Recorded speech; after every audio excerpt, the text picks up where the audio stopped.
Welcome to True Crime and Coffee Time. I took a few days off because I have been under the weather. So I'm having me some breakfast at like 2 p.m. because I finally have beat the fatigue.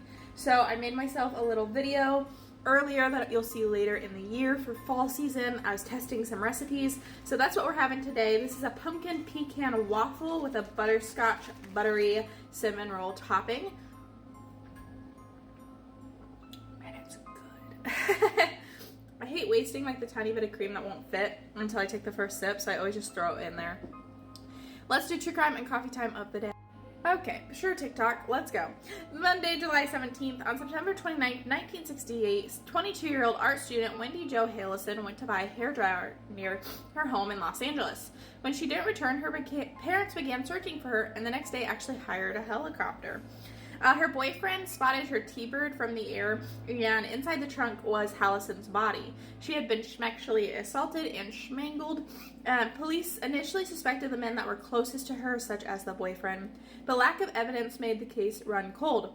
However, when DNA evidence was from the scene and tested about 30 years later in 1998, the boyfriend and the other suspects were cleared. So in 2016, several years after the incidents, they began to run the DNA again in the cold case unit, hoping maybe the improved technology might provide a match, and it did.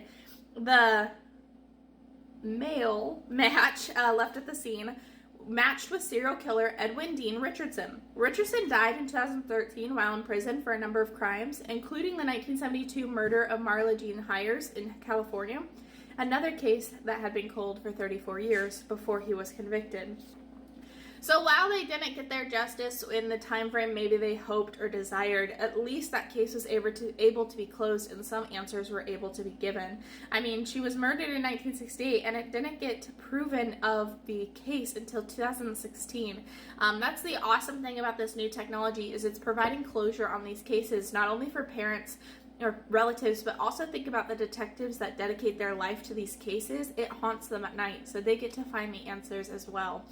So with all that to say, there's several cases that have been solved recently with this newfound technology, and it is incredible. We're gearing towards a lot of them. We've seen the Zodiac Killer. We've seen, so many. I am so anticipating until all these mysteries that are unsolved are finally solved and everyone can have their closure.